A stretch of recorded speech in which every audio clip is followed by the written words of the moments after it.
From the lab eFMI, we provide test cases libraries called eFMI test cases. That's public available. It's free cross-BSD license, so you can look into it.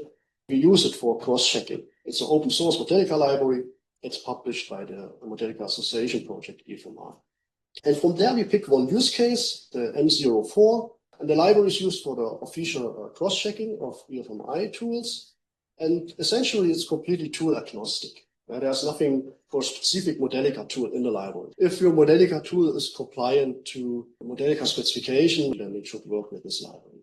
And the example we pick, it has been developed in the Emphasis Research Project by DLR. That's the German Aerospace Center, so Deutsche Luft- und Raumfahrt. And it has been assessed for the performance by Bosch. And assessment here means many things. It means how efficient is to develop. So at Bosch, they had two teams. The one implemented it by hand as used to, traditional process, and the other was using the eFMI tooling. So they measured the times the teams need to implement something. Then they did a measurement, how well does the code look like, code review, and then they did a measurement, how performant is the code. And essentially, the eFMI solution significantly beat it on all levels. Most surprising was performance-wise, because that nobody expected. But if it comes to development time, it was a reduction more than 90%. The example is an electric vehicle drivetrain torque controller to reduce the vibrations on the drivetrain. It's a simplified one. It's not, if you would look at industrial models for the drivetrain, they're getting more complex, but then it would, for the assessment, be ridiculous to ask for the handwritten solution. So the objective is to control of traction torque acting directly at the wheel hub instead of the motor torque, which is usually the traditional approach. But for the electric cars, it's interesting to do wheel torque. So the control input is the desired torque at the wheel mounting, and the sensor input is the relative velocity between the motor side and the wheel speed. This is something we usually have in cars already because for the anti-locking brake systems, the ABS.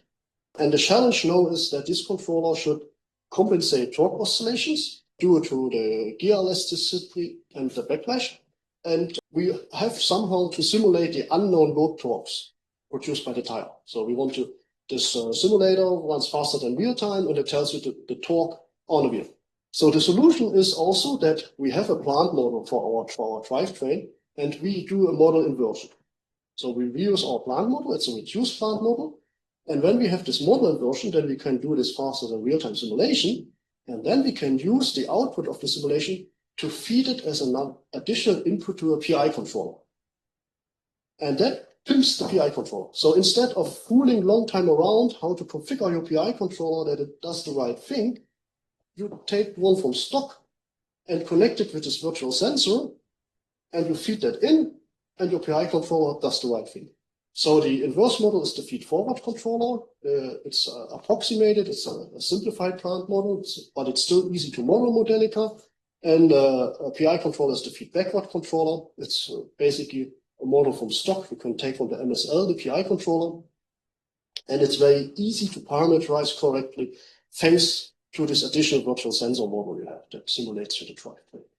The catch here is that the combination of both is robust, performance-wise, even if modeling errors and sensor noise exist. And the production code we want to deploy on the ECU is both, right? It's a virtual drivetrain sensor plus the PI controller. That's the eFMI. When you open this model, you will see there is this reference test, which is a closed-loop test where you have the controller and the plant model. And if you look into the plant model, you see you have the very simplified driveline, all equation-based model. It's not realistic, the plant model, but for testing the software in the loop, it's good enough. And if you look into the controller, it's a reduced inverse model. It's not the full model because the full model would be too complex. You want to sample every millisecond, but it is based on our causal physics, right? So we take here our reduced plant model, use this inversion thing, model inversion, connect it to our PI controller. And here in the plant model, we have all this typical R causal use for the equations, like to connect the flanks for the mechanics, etc., for the rotation. Why do I use this example here? Because it's simple for you to understand what the advantages are to use this kind of modeling technique to model controllers. So, and it still generates simple enough code so that you can investigate the eFMI code, look into the manifest, look into the produce C code, look into the produce Gallic code, and try to follow what's going on here. It's not just imperative control. It's not just block diagrams and just add something and do a gain here and do this and that. It has the equations. And the advantage, thanks to the virtual sensor for the PI controller performance, is obvious. And it also scratches a little bit this need that you have to use reduced plant models if you do inverse model. You cannot just fill in your full plant model. That's not going to work typically. You have to do some thinking here. And yeah, it should give you an idea why eFMI is cool. You want to use it for industrial applications. I just want to sketch that this is really for you for the tutorial and introductory example. We have much more complex things. So we have use cases with 20,000 equations that deal to like 12 megabyte of Gallic code. And then we run the tool chain, production code, and so on, and compile it, and it goes down to 290 kilobyte of binary code. And that you can really deploy on industrial equipment, in this case like an Infineon Oryx, which is used now in related to autonomous driving and stuff. But the problem with these industrial examples is they are NDA protected, so I can't show you them. As simple as that, so don't ask me what it is. We have some snippet, for example, from the Emphasis project for Volvo cars, where they have a virtual sensor that is the full drivetrain, so it contains the Modelica modeling of the engine, the modeling of wheels, drivetrain, suspension, and stuff, and all that they deploy as a eFMU.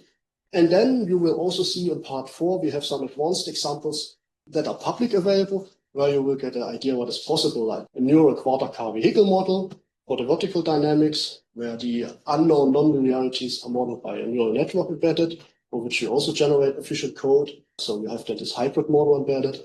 We also have a battery management system we will look into. And these models you have with you with the software distributed, so you can open that and look inside. But let's start with the hands-on.